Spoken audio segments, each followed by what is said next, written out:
माँ तो आखिर माँ होती है। भला इस कड़ाके की सर्दी में अपने लाडले को ठंड कैसे लगने देती। ये बूढ़ी माँ कैसे रजाई ओढ़कर घर में सो सकती थी। वो घर से निकली और आरएसपुरा के रठाना मोड़ में अपने बलिदानी बेटे की प्रतिमा के पास पहुंची। आंखों में आंसू थे और हाथों में कंबल। माँ ने प्रतिमा को लाड दुलार करके इस भरी कड़ाके की सर्दी में अपने शहीद बेटे की प्रतिमा को कंबल उड़ाया, जिसे देखकर हर कोई हैरान रह गया। माँ ने कहा कि इस समय इतनी सर्दी में सभी लोग अपने अपने घरों में हीटर लगाकर बैठे हैं, ऐसे में मेरा बेटा कैसे ठंड में खड़ा रहेगा। माँ हूँ, दिल कैसे मान जाए। ये दृश्य केवल एक स्मृति नहीं बल्कि इस बात का प्रमाण है कि बलिदानी कभी मरते नहीं। माँ की ममता आज भी बेटे के साथ खड़ी है और गुरनाम सिंह का बलिदान देश की सीमाओं पर एक मजबूत पहरेदार की तरह अमर है। 22 अक्टूबर साल 2016 को सांभा सेक्टर की अग्रिम सुरक्षा चौकी बोबिया में आतंकियों से लोहा लेते हुए बीएसएफ के सिपाही गुरनाम सिंह मातृभूमि की रक्षा करते हुए बलिदान हो गए थे। गुरनाम की बहादुरी को सलाम करते हुए चौक में उनकी प्रतिमा बनाई गई।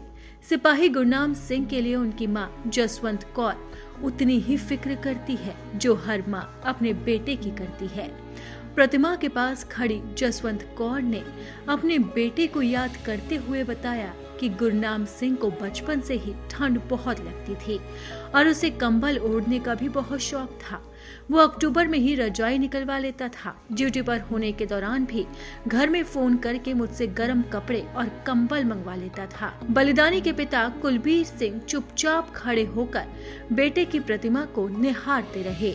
उनकी खामोशी में पिता का गर्व और टूटे दिल का दर्द दोनों साफ झलक रहा था। इसके साथ बलिदानी की माँ और पिता का दर्द भी झलक पड़ा। माँ जसवंत कौर ने कहा कि जिस चौक में प्रतिमा लगी है वो काफी छोटा है। कई बार जब वहाँ से गाड़ी गुजरती है तो स्मारक को ठोकर भी लगती है, जब मेरा कलेजा फट जाता है। वहीं पिता कुलबीर ने कहा कि जब गुरनाम बलिदान हुआ तो हमसे कई वादे किए थे। मेरी बेटी को तो बीएसएफ ने नौकरी दी, अब उसकी शादी हो चुकी है, लेकिन जम्मू कश्मीर सरकार ने कुछ नहीं दिया। 5 लाख रुपए देने का वादा किया था जो अभी तक पूरा नहीं हुआ है।